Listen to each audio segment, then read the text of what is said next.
rambutnya sebau, dan wajahnya itu hancur. Dia keluar Kak dari kamar mandi Kak ke ruang tamu.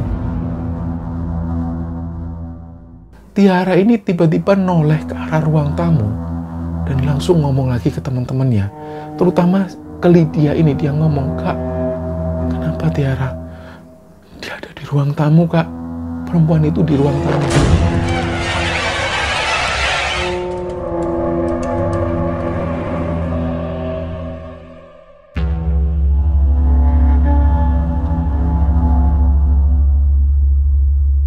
Bismillahirrahmanirrahim. Assalamualaikum warahmatullahi wabarakatuh. Sobat Kembara Sunyi dimanapun kalian berada. Pada kesempatan kali ini kami akan bercerita tentang sebuah kisah yang dikirim oleh sobat kembara yang bernama Ibu Lydia. Kejadian ini pernah terjadi di sebuah villa yang ada di Ciloto, dan kejadian ini terjadi di sekitaran tahun 1988. Sebelum kita masuk ke ceritanya, untuk teman-teman yang nonton tayangan ini dan belum subscribe, jangan lupa untuk subscribe lebih dulu agar channel Kembara Sunyi ini lebih berkembang lagi dan kami lebih bersemangat lagi dalam membuat konten-konten terbaru di Kembara Sunyi. Dan untuk teman-teman yang telah mendukung kami sejauh ini, kami mengucapkan terima kasih banyak. Semoga amal kebaikan teman-teman dibalas kebaikan berlipat oleh Allah Subhanahu wa Ta'ala.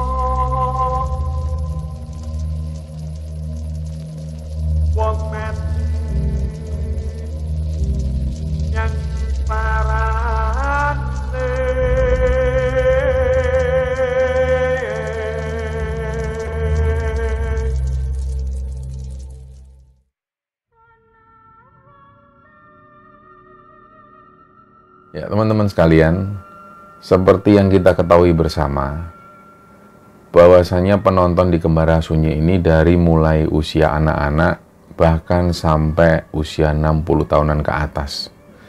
Dan beberapa waktu yang lalu sering juga kita itu menceritakan cerita kiriman yang dikirim oleh sobat kembara yang usianya beliau ini sudah di atas 50 bahkan 60 tahun.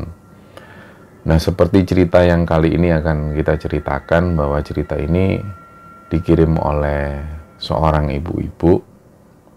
Beliau asalnya dari Jakarta, beliau bernama Ibu Lydia. Nah, Ibu Lydia ini cerita pengalaman yang pernah dialami waktu itu bersama teman-temannya.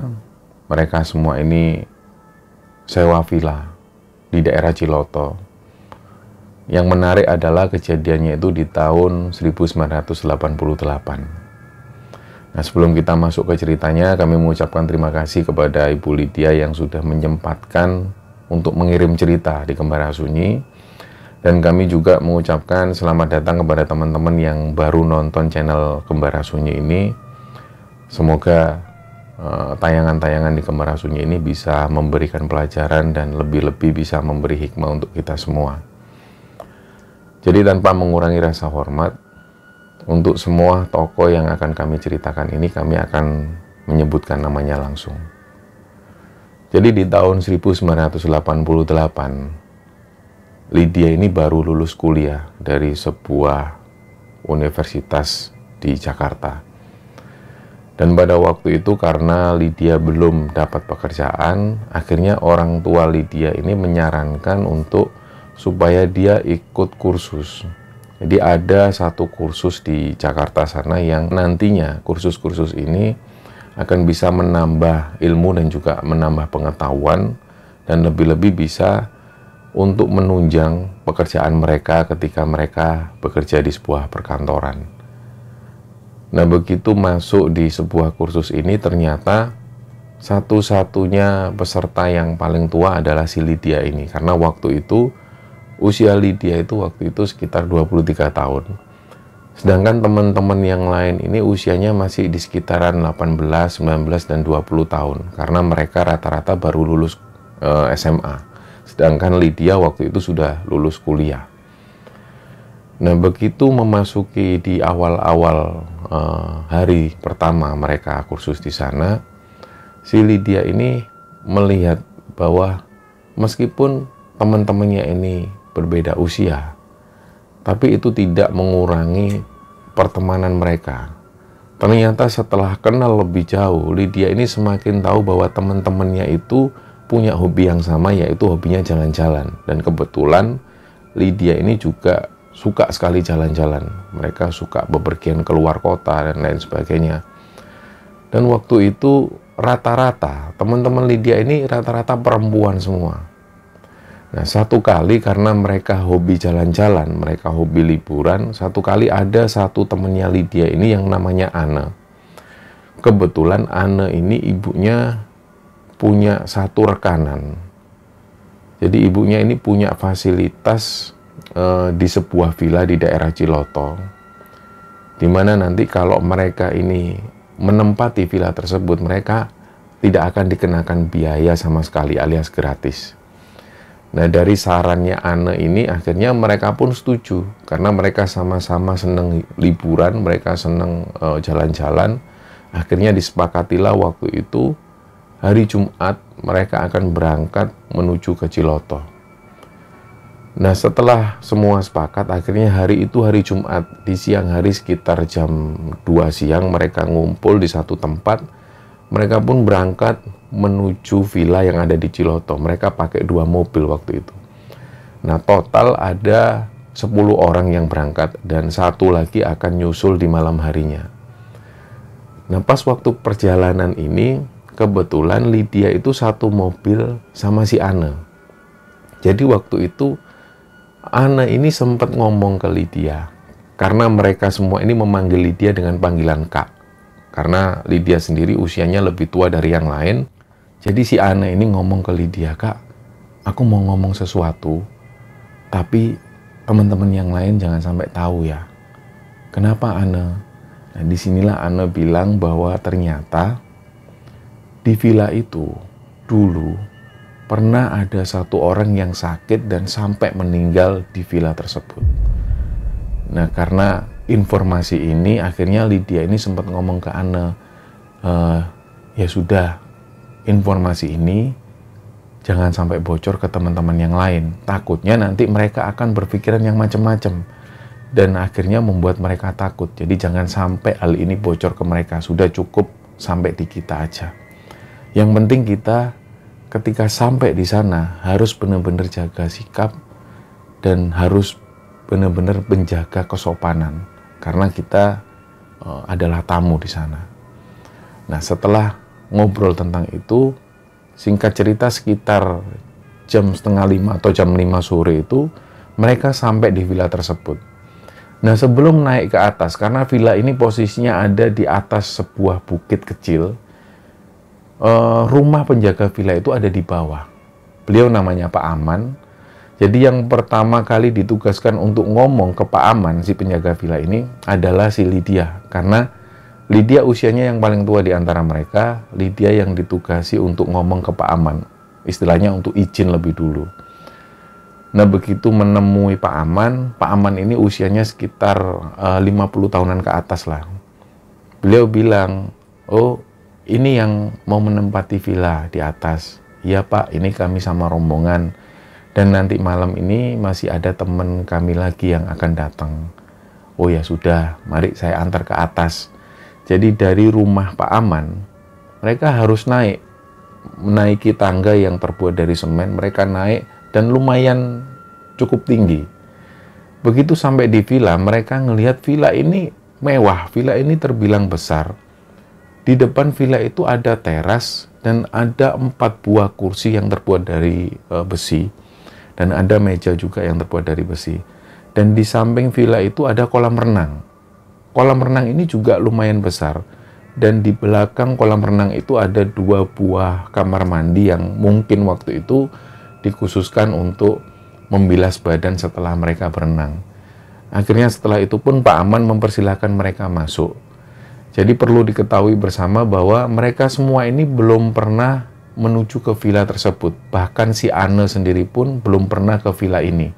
Karena ini adalah villa fasilitas dari orang tuanya Ana. Jadi Ana juga pertama kali mengunjungi villa tersebut. Nah, begitu mereka masuk, ruang tamu itu cukup besar dan ada satu sofa di sana. Di samping sebelah kanan ada 2 buah kamar. Begitu mereka masuk, mereka ngelihat kamar ini ternyata juga ukurannya besar dan ada satu toilet di dalam. Nah, mereka mulai ngelihat tirai-tirai yang menutupi jendela itu bahannya dari kain yang sangat tebal sekali. Pokoknya villa ini terlihat mewah. Dan ternyata ada lagi satu kamar. Selain 2 kamar yang ada di depan itu, ada satu kamar yang posisinya ada di belakang, terpisah oleh dinding. Kemudian memasuki area belakang itu ada sebuah dapur, dan persis di depan dapur itulah ada satu buah kamar lagi. Nah, karena mereka ini 10 orang, dan nanti akan ada 1 orang lagi yang datang, jadi total ada 11 orang nantinya. Nah, mereka 9 orang ini menempati 2 kamar yang ada di depan. Sedangkan Lydia, dia memilih kamar yang paling belakang, nantinya akan dia tempati dengan 1 orang yang akan datang ini. Karena mereka semua menganggap bahwa Lydia itu orang yang peka. Jadi mereka ini maunya 1 kamar sama si Lydia. Nah, sedangkan Lydia menjelaskan, sudahlah kalian di depan aja, biar aku yang di belakang nanti sama si Jin. Nah, si Jin ini memang belum datang waktu itu. Jadi akhirnya setelah berembuk, mereka pun akhirnya sepakat 9 orang ini menempati 2 kamar yang ada di depan. Sedangkan waktu itu Pak Aman ini masih ngecek-ngecek. Mungkin waktu itu Pak Aman mau memastikan lagi, mungkin ada yang kurang atau mungkin ada yang dibutuhkan oleh teman-teman ini. Nggak lama setelah itu Pak Aman manggil Lydia. Lydia pun datang. "Iya Pak, kenapa Pak?" "Neng, ini ada tombol." Jadi Pak Aman nunjuk satu tombol seperti tombol bel yang letaknya waktu itu persis ada di samping meja makan, ada di ruang dapur. Nah, Pak Aman menjelaskan, ini bel ini terhubung ke rumah saya yang ada di bawah. Jadi kalau mungkin butuh sesuatu, butuh apa-apa, butuh bantuan saya, tinggal pencet bel aja. Saya standby sampai malam hari. Tinggal pencet aja, nanti saya datang ke sini. Kalaupun saya nggak bisa naik, mungkin nanti anak saya lah mungkin yang naik. "Oh iya Pak." Nggak lama setelah itu, sebelum Pak Aman keluar dari villa, Pak Aman itu sempat melihat satu titik dan pandangannya itu agak aneh. Setelah itu Pak Aman ini ngomong lagi ke Lydia dan teman-teman, "Neng, tolong jangan rame-rame ya." Nah, yang ditangkap Lydia waktu itu mungkin Pak Aman ini ngelihat karena rombongan Lydia dan teman-teman ini perempuan semua. Dan biasanya perempuan-perempuan ini cenderung selalu membuat keramaian, suaranya berisik. Jadi Pak Aman sempat mengingatkan, "Nanti tolong jangan rame-rame ya Neng, tolong dijaga sopan santunnya. Takutnya nanti ada apa-apa." "Maksudnya ada apa-apa itu apa Pak?" "Enggak, maksud saya nanti kalau Neng semua ini rame, ada orang-orang yang mungkin berniat jahat karena dengar suara Neng yang berisik, mereka akhirnya masuk villa ini tanpa izin. Saya cuma khawatir sama orang-orang jahat aja." "Oh iya Pak, nanti biar saya juga ngomong ke teman-teman." "Ya sudah Neng, saya pamit dulu, saya turun." Nah, Pak Aman ini pun keluar. Setelah Pak Aman keluar sekitar jam 6:30 malam, datanglah si Jin. Jin ini yang tadinya nyusul dari Jakarta, dia datang sendirian dan terlihat sekali wajah Jin waktu itu, matanya itu agak sembab. Jadi kelihatan kalau Jin ini nangis. Nah, karena posisi atau situasi Jin seperti itu, Lydia langsung mendekati si Jin. "Jin, ayo pindah ke kamar kita aja yuk. Kamu cerita sama aku di kamar." Akhirnya si Jin mau. Nah, karena Jin ini satu kamar dengan Lydia dan posisi kamar mereka ada di belakang, akhirnya Jin pun ngikuti Lydia. Begitu sampai di dalam kamar, Lydia ngomong ke Jin, "Udah Jin, kamu ada masalah apa? Kalau memang kamu ada masalah, sudah cerita di sini aja. Kasihan teman-teman, karena kan mereka ini liburan, mereka seneng-seneng. Jangan sampai mereka ikut-ikutan larut dengan kesedihanmu. Lebih baik kamu cerita ke aku, kamu puas-puasin lah. Kamu mau nangis, kamu mau ngapain, cerita semua puas-puasin. Kamu cerita ke aku semua. Keluh kesahmu kamu ceritain semua." Nah, disinilah si Jin cerita. Ternyata waktu itu belum lama Jin ini ngambil bir. Karena ada yang bawa bir, ada yang banyak bawa bir. Jin ini ngambil sekitar 3 kaleng bir. Diminumlah oleh Jin waktu itu. Dan dia minum benar-benar dia itu kayak seolah-olah dia pengen mabuk. Nah, setelah bir ini dihabiskan, 3 kaleng bir itu dihabiskan, sekali lagi Jin itu cerita, tapi dia cerita sambil nangis. Nah, karena Jin waktu itu cerita sambil nangis sesenggukan, Lydia sama sekali nggak bisa menangkap sebenarnya kamu ini cerita apa sih, Jin? Kamu cerita yang tenang. Jadi Jin itu cerita sambil sesekali sesenggukan. Dan awalnya dia cerita soal keluarganya, tiba-tiba dia cerita yang lain. Jadi ceritanya waktu itu nggak jelas. Nah, waktu itu tiba-tiba si Jin ini sudah merasa tenang. Air matanya sudah nggak lagi menetes dan dia bilang ke Lydia, "Kak, sudah Kak, ayo kita kumpul sama teman-teman aja di depan." Nah, Lydia ini merasa aneh.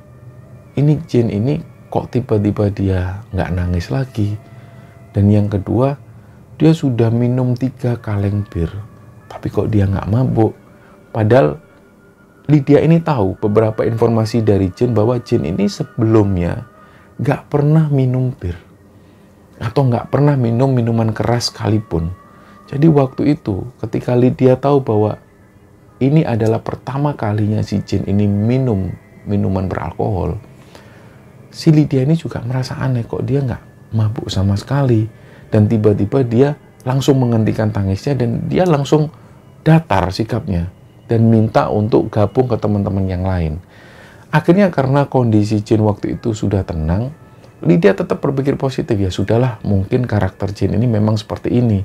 Mereka akhirnya kumpul bareng di ruang tamu itu, mereka bercanda satu sama lain, dan mereka lupa bahwa pada saat mereka bercanda itu mereka terlalu berlebihan, ketawa, terbahak-bahak sampai begitu kerasnya, begitu ramenya. Nggak terasa sekitar jam 10:30 malam, satu persatu dari mereka mulai masuk. Mereka masuk ke kamar masing-masing dan mereka mulai tidur. Dan terakhir kalinya adalah si Lydia dan Jin. Mereka langsung menuju ke kamarnya. Begitu masuk kamar, ternyata si Jin ini langsung tidur. Sementara Lydia sendiri, waktu itu dia nggak bisa tidur karena dia merasa harus adaptasi dulu dengan lingkungan di sekitarnya. Nah, baru Lydia ini baru mau beranjak tidur. Di sekitar jam 11:30 malam, pada saat kondisi ini sudah mulai sepi, dia dengar ada suara gemericik air, kayak ada yang mandi. Nah, langsung waktu itu Lydia ini bangun. Ini suara anak mandi ini dari kamar berapa? Dari kamar mana? Sedangkan waktu itu dia mikir, kalau memang suara orang mandi ini dari kamar depan, nggak mungkin. Karena kamar mereka itu yang pertama kamarnya besar. Dan jarak dari kamar Lydia menuju ke kamar depan itu lumayan jauh, terpisah dinding. Yang kedua dia mikir, apa mungkin kamar di sebelah? Tapi kayaknya suaranya bukan dari sana. Tapi suara ini lebih menuju ke arah belakang.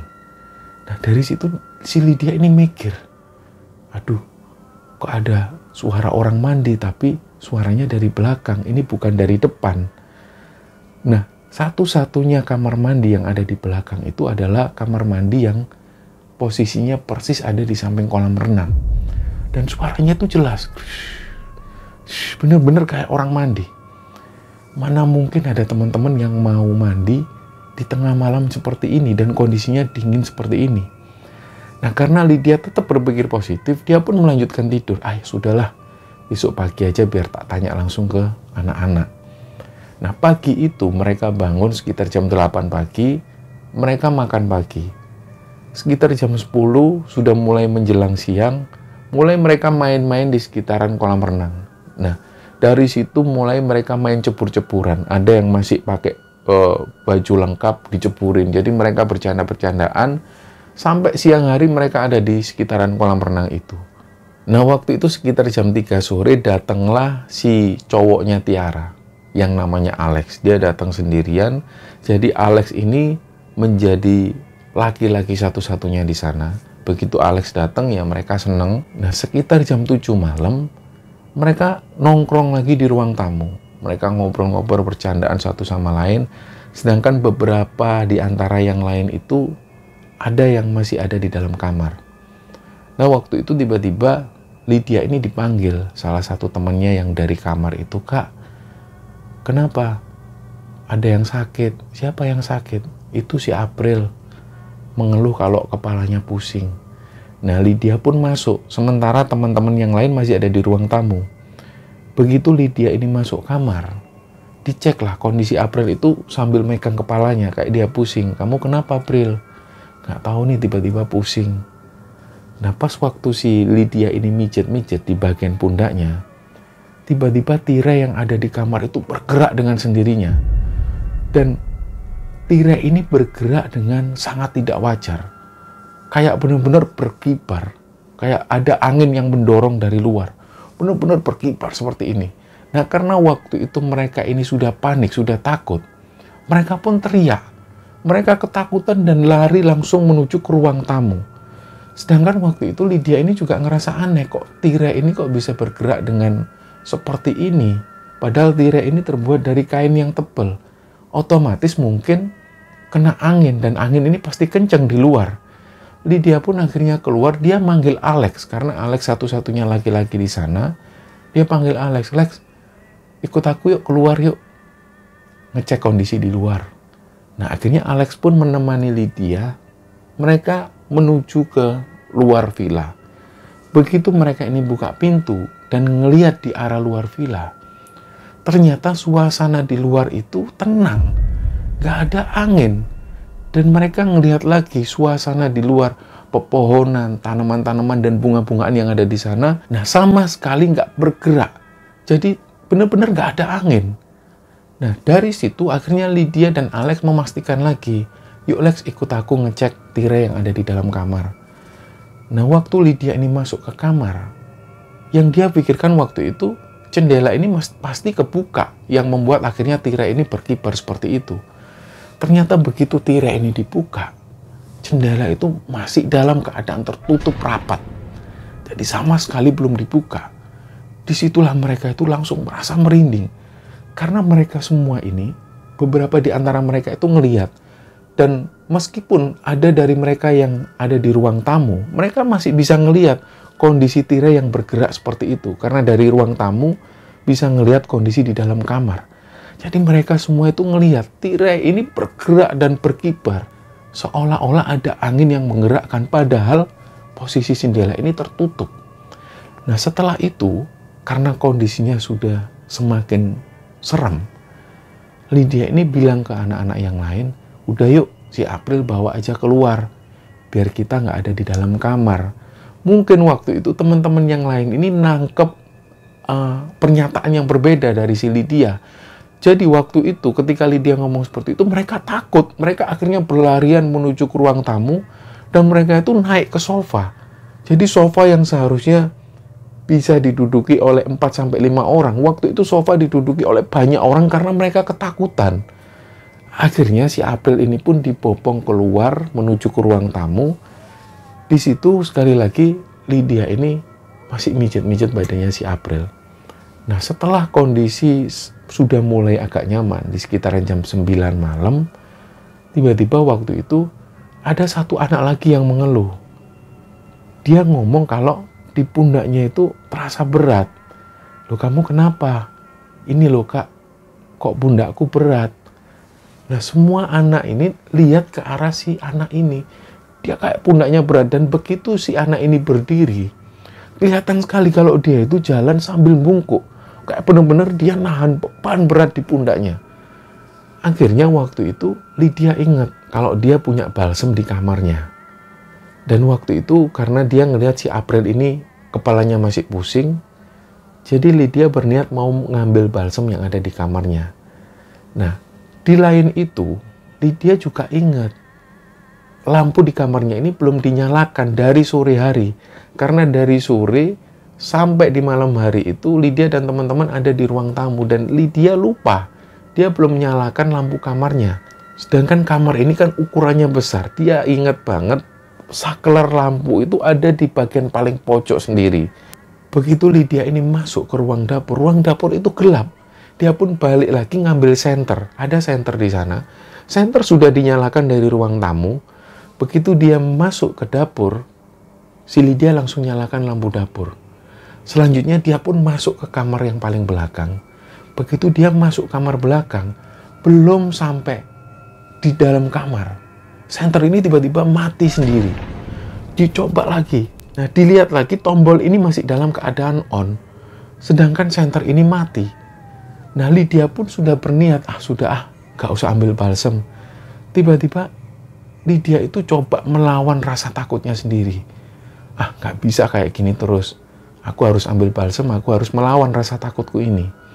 Dia pun akhirnya memberanikan diri, dia masuk kamar. Dalam posisi kamar ini gelap. Langsung dia masuk menuju ke arah pojok. Dia pencetlah saklar lampu itu dan lampu kamar ini pun nyala. Dia mulai cari balsem. Dan begitu dia sudah dapat balsem, dia langsung keluar dari kamar. Nah, dari situ Lydia ini sempat merasakan merinding. Setelah balsem ini didapat, si April dan juga si satu temennya lagi yang dia ngerasa pundaknya sakit itu, kayak ada yang nindih, diolesi balsem oleh si Lydia.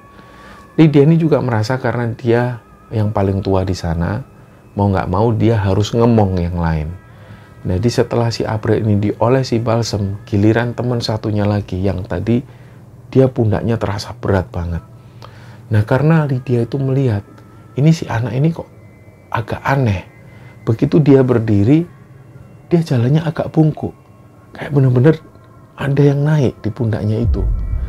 Jadi Lydia langsung baca bismillah. Sebelum mengoleskan balsem, dia baca bismillahirrahmanirrahim. Jadi begitu baca bismillah, dioleskanlah balsem itu. Seketika itu juga, si anak ini merasa agak ringan. Dan dia mulai merasa nyaman.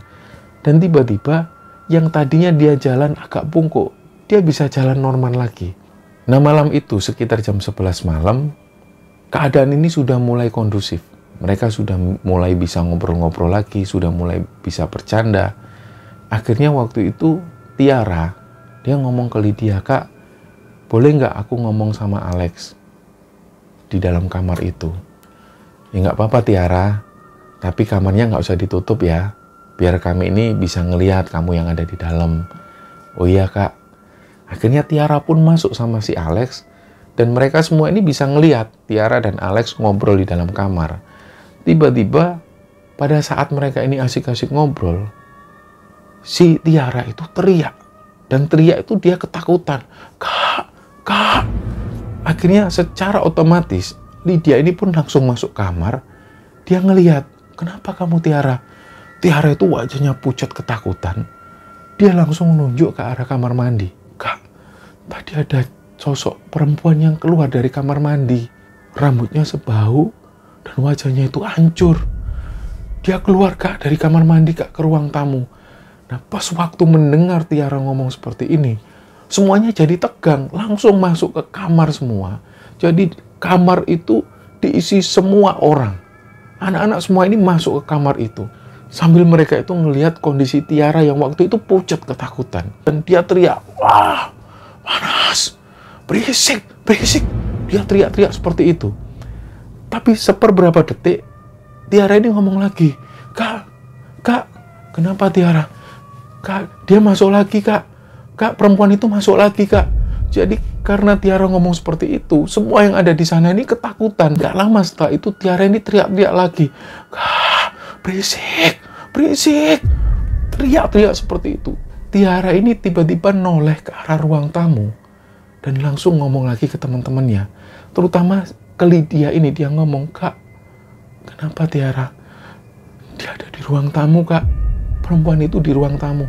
Jadi yang ada di pandangan Tiara waktu itu, si sosok perempuan ini yang wajahnya hancur itu, dia lagi duduk di ruang tamu dan membelakangi mereka. Jadi kelihatan rambutnya. Sedangkan waktu itu Lydia ini coba menenangkan Tiara. "Sudah Tiara, kamu tenang." "Enggak Kak, aku nggak bisa tenang Kak. Dia ada di depan Kak, dia ada di ruang tamu Kak." Dan waktu itu Lydia ini coba menenangkan. Seketika itu juga Tiara ini agak tenang, tapi matanya itu masih ngelirik ke arah ruang tamu. "Tiara, kamu lihat apa?" "Enggak, dia sudah nggak ada lagi." Nah, tiba-tiba gak lama berselang, gak sampai 5 menit, Tiara itu jerit, ngelihat ke arah jendela.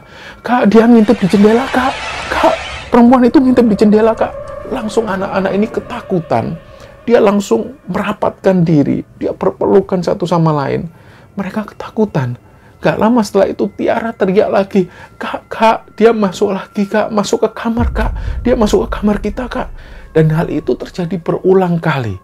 Kadang-kadang sosok perempuan ini duduk di ruang tamu. Kadang-kadang dia ngintip dari balik jendela dengan wajah yang menyeramkan itu. Dan kadang-kadang dia ini tiba-tiba langsung masuk kamar, menuju langsung ke kamar mandi. Jadi hampir 1 jam lamanya mereka semua itu diteror dengan suasana yang membuat mereka itu merinding. Akhirnya waktu itu Lydia ini ngomong ke Alex. Lex, ikut aku yuk Lex. Ke belakang. Ayo. Lydia pun ngajak Alex ke belakang. Jadi Lydia ini mencet bel yang ada di meja makan itu. Harapannya supaya Pak Aman ini datang. Setelah tombol bel ini dipencet, ditunggulah. Sekitar 10 menit kemudian, ternyata Pak Aman ini nggak juga datang. Nah, akhirnya Lydia pun mencet bel sekali lagi. Nggak tahu kenapa, sampai setengah jam kemudian, Pak Aman ini nggak juga datang, nggak juga menuju ke villa. Bahkan 1 orang pun dari anak-anak Pak Aman ini nggak ada yang naik. Jadi waktu itu sudah hampir 2 jam. Kondisi mereka di kamar itu dalam keadaan ketakutan. Dan Lydia akhirnya masuk ke dalam kamar bersama si Alex, ngelihat kondisi Tiara itu masih benar-benar ketakutan. Kak, dia masih ada di sini, Kak. Dia di mana? Itu Kak ada di pojokan, Kak. Ngelihat kita sambil sinis wajahnya. Gak lama setelah itu karena kamar ini sudah mulai riuh. Kamar ini diisi oleh banyak orang. Lydia pun ngomong ke teman-teman yang lain. Udah yuk, si Tiara ini dibawa ke depan. Kita terlentangkan di bawah. Nah, di bawah ruang tamu itu ada karpet. Dan langsung dibaringkan di karpet yang ada di bawah itu. Sedangkan kondisi Tiara masih benar-benar tegang. Alex ini ngomong ke Lydia. Kak, biar aku aja yang manggil Pak Aman di bawah. Ya sudah, tak temenin sampai ke depan ya, Alex. Nah, Alex pun ditemenin Lydia sampai ke depan. Lydia itu ngeliat di kursi teras itu sosok perempuan ini duduk. Dan dia itu noleh ke arah Lydia. Dan Lydia waktu itu bisa ngelihat jelas ternyata memang benar. Apa yang diceritakan oleh Tiara itu, sosok perempuan ini rambutnya sebahu. Dia pakai baju putih lusuh dan wajahnya itu menyeramkan sekali. Disitulah, karena Lydia ini baru ngelihat sosok perempuan ini, Lydia ngomong ke Alex, Lex, sudah Lex, gak usah keluar Lex, tutup aja lagi pintunya. Alex pun akhirnya nutup pintu. Alex ini nggak tahu. Kenapa Kak? Kok aku nggak boleh turun? Sudah nggak usah, di sini aja. Perempuan itu ada di luar. Nah, akhirnya Alex pun kembali lagi ke ruang tamu. Mereka akhirnya rame-rame ada di ruang tamu, sedangkan Tiara masih dengan posisi yang ketakutan. Dia masih melotot. Lydia ini ngomong ke teman-teman, ayo kita semua berdoa menurut keyakinan masing-masing. Kita berdoa meminta supaya Tiara ini segera dipulihkan kembali. Dan waktu itu Lydia ini ingat. Dia ingat sama ibunya yang ada di rumah. Nah, Lydia ini dalam batinnya, dia coba kontak batin dengan ibunya. Dia berharap supaya ibunya ikut mendoakan mereka yang ada di villa tersebut. Akhirnya setelah Lydia berdoa dan semua ini berdoa, kondisi sudah mulai agak tenang. Tiara sudah mulai diam. Gak lama kemudian Tiara ini duduk dan dia nunjuk lagi ke arah pintu. Kak, itu ada lagi yang datang, Kak. Siapa Tiara? Itu ibu-ibu. Badannya agak gemuk, rambutnya disanggul ke belakang. Menurutmu Tiara, yang datang itu ada di pihak kita atau bukan? Iya Kak, dia ada di pihak kita. Ya sudah, biarin. Nah, setelah itu akhirnya gak tahu apakah sosok ibu-ibu yang dimaksud Tiara ini datang ke sana, mendekati mereka atau seperti apa, Lydia gak tahu. Tapi yang jelas, setelah Tiara menyebutkan kehadiran sosok ibu-ibu ini, Tiara itu keadaannya agak tenang. Dan dia langsung tiduran di atas karpet. Nah, kondisi Tiara terbaring di atas karpet itu sampai sekitar subuh hari. Mereka semua ini dengar sayup-sayup suara adzan subuh. Tiba-tiba, Tiara itu kebangun, dia duduk. Terus ngelihat teman-teman yang lain itu dengan pandangan yang aneh. Terus Tiara ini tanya, loh, kalian kok belum tidur? Ini jam berapa? Sudah subuh loh. Jadi kalian ini belum tidur dari tadi. Nah, mereka semua bingung. Jadi ternyata Tiara ini sama sekali nggak ingat kejadian yang dialami semalam itu. Akhirnya Lydia pun tanya, karena kondisi sudah mulai kondusif. Lydia tanya ke Tiara, yang kamu ingat apa Tiara? Ya yang aku ingat, aku ngobrol sama Alex di dalam kamar, dan aku masih bisa ngelihat kalian. Terus setelah itu aku nggak ingat lagi. Setelah mendengar cerita dari Tiara sendiri, pengakuan dari Tiara, bahwa mereka akhirnya jadi tahu, semalaman itu ternyata Tiara ini nggak sadarkan diri. Dia memang benar-benar kesurupan. Nah, sampai pagi hari di sekitar jam 5:30 pagi, ketika matahari ini sudah mulai terbit, satu persatu dari mereka ini sudah mulai bisa tenang. Ada yang mulai bisa tiduran. Tapi Lydia itu masih ngerasa nggak nyaman. Dia kayak jengkel sama Pak Aman. Kenapa malam itu Pak Aman ini nggak juga segera datang? Padahal Lydia berulang kali mencet bel. Kenapa Pak Aman ini nggak juga datang? Akhirnya pagi itu Lydia ini sengaja duduk-duduk di kursi teras. Dia nunggu Pak Aman. Dia nunggu kedatangan Pak Aman. Sampai sekitar jam 7 pagi datanglah Pak Aman. Dari kejauhan Lydia sudah bisa ngelihat. Waktu itu sebenarnya Lydia ini sudah jengkel sama Pak Aman. Nah, tapi waktu itu Lydia ini masih melihat bahwa Pak Aman ini orangnya sudah tua. Gimana pun juga dia harus tetap mengedepankan akhlak. Dia harus tetap mengedepankan sopan santun. Jadi begitu Pak Aman ini mendekat, Lydia langsung ngomong, Pak, gimana sih Pak Aman? Kemarin itu semalam kami mencet bel kok Pak Aman nggak juga datang. Loh, apa iya Neng? Jam berapa ya Neng kira-kira? Kira-kira ya tengah malam Pak, jam 12, jam 1-an itu kami juga mencet bel. Dan itu berulang kali loh Pak. Kok Pak Aman nggak juga datang? Neng, saya sama sekali nggak mendengar ada suara bel. Yang bener Pak. Iya Neng, saya itu semalam tidur di sekitaran jam 1. Dan semalaman itu saya sama sekali nggak mendengar ada suara bel. Apa mungkin rusak ya Pak belnya? Nggak mungkin Neng kalau rusak. Emangnya kenapa Neng? Ada apa? Barulah di sini Lydia cerita bahwa ada salah satu temennya yang kesurupan. Dan sebelum kejadian itu banyak kejadian-kejadian ganjil. Ada tirai yang tiba-tiba berkibar dengan sendiri padahal nggak tertiup angin. Ada juga temennya yang tiba-tiba merasa pusing karena ada yang menindih di pundaknya.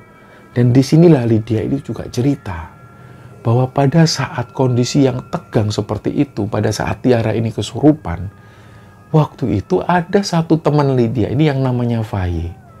Malam itu karena mungkin kondisinya tegang, kondisinya panik semua, nggak ada yang tahu waktu itu kalau Faye ini sebenarnya izin ke Lydia.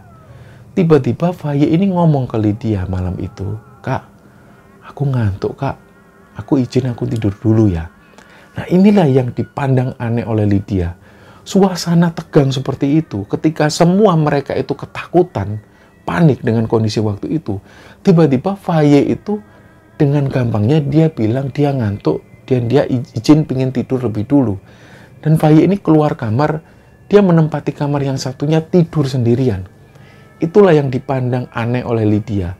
Mungkin waktu itu kondisi karena tegang, mereka semua nggak memperhatikan Faye yang izin ke Lydia waktu itu. Dan cerita tentang Faye itu diceritakan juga ke Pak Aman. Jadi Pak Aman ini ngomong ke Lydia, ya syukur alhamdulillah Neng, kalau nggak ada apa-apa sama kalian semua. Syukurlah, nggak terlalu sampai parah kejadiannya. Yang jelas, memang di sini ini harus jaga sikap Neng. Jangan terlalu berisik. Nah setelah cerita-cerita dengan Pak Aman itulah, akhirnya Pak Aman pun kembali lagi ke rumahnya. Sekitar jam 8 pagi, Faye pun bangun. Dia benar-benar kayak bangun tidur seperti biasa. Lydia pun tanya, Faye, kamu kemarin kenapa kok tiba-tiba ngantuk dan pengen tidur? Padahal teman-teman semua ini ketakutan loh. Kok kamu nggak takut? Hah? Kapan itu Kak? Ya semalam yang Tiara itu kesurupan. Kan kamu tiba-tiba pamit ke aku, kamu pengen tidur. Hah? Emang iya aku pamit? Nah, dari situ Lydia sudah merasa, wah ini memang benar-benar aneh. Ya sudahlah Faye, nggak usah terlalu dipikirkan, ya sudahlah. Kita hari ini pulangnya pagi, nggak jadi pulang sore. Oh kok gitu, kenapa emangnya? Ya nggak apa-apa, karena semalam itu kan Tiara kondisinya seperti itu. Kita nggak mau lama-lama lagi tinggal di sini. Oh ya sudah. Akhirnya karena waktu itu yang seharusnya mereka ini pulang di sore hari, karena kondisinya sudah benar-benar nggak nyaman, mereka pun akhirnya mulai packing. Sekitar jam 9 pagi setelah mereka makan pagi itu mereka kembali ke Jakarta. Nah, satu mobil ini menuju langsung ke Jakarta, sedangkan satu mobil yang lainnya, yaitu Lydia, Faye, dan teman-teman yang lain ada di mobil satunya, dan mereka berencana mampir ke Villa Faye lebih dulu. Rencananya Faye ini mau ngecek villanya yang ada di Cipanas. Begitu ada dalam perjalanan, tiba-tiba mobil mereka ini mogok. Nah, salah satu teman Lydia ini memang ada yang paham tentang mobil. Begitu kap mesin ini dibuka, mereka ngecek, ternyata air radiator itu menguap yang menyebabkan air radiator ini habis. Akhirnya waktu itu mereka cari air untuk ganti air radiator. Setelah itu Lydia yang waktu itu posisinya ada di luar mobil, dia ngelihat sekelebatan ada sosok perempuan ini, dia duduk di dalam mobil. Dari situlah Lydia ini ngerasa, aduh kok dia ini ngikut. Nah, setelah mereka ngobrol-ngobrol sebentar, Lydia pun ngomong ke teman-teman yang lain, kita tadi belum doa loh, kita doa dulu yuk. Akhirnya mereka pun berdoa, dan Lydia itu membacakan Al-Fatihah. Setelah Lydia ini buka mata, sosok perempuan yang tadi dilihat Lydia itu sudah nggak ada lagi. Akhirnya mereka pun masuk mobil, dan mobil ini kembali normal. Singkat cerita, ketika mereka sampai di Villa Faye, melihat kondisi villa tersebut, dan mereka langsung balik ke Jakarta. Nah, belakangan mereka akhirnya dapat cerita, ternyata rombongan mobil yang satunya lagi, pada saat mereka langsung ke Jakarta itu, mereka juga mengalami mogok di tengah jalan. Dan mereka juga merasa aneh, karena mobil ini sama sekali nggak pernah mogok sebelumnya. Setelah kejadian itu, mereka sama sekali nggak pernah membahas kejadian ini. Entah mungkin waktu itu mereka merasa takut, atau mungkin mereka nggak mau membahas lagi kejadian waktu itu. Nah, dari sinilah Lydia untuk pertama kalinya menceritakan cerita ini kepada Kembara Sunyi. Jadi, setelah sekian tahun lamanya Lydia nggak menceritakan cerita ini kepada siapapun, akhirnya untuk pertama kalinya dari tahun 88 kejadian itu, disinilah Lydia menceritakan kisahnya kembali di Kembara Sunyi. Inilah teman-teman cerita yang diceritakan oleh Ibu Lydia kepada Kembara Sunyi, dan cerita ini pernah terjadi di sebuah villa di Ciloto di tahun 1988. Sekali lagi kami mengucapkan terima kasih kepada Ibu Lydia yang telah mengirimkan cerita ini kepada Kembara Sunyi, dan semoga kisah ini bisa diambil pelajaran dan bisa diambil hikmah oleh teman-teman sekalian. Mohon maaf kalau ada salah-salah kata. Wassalamualaikum warahmatullahi wabarakatuh.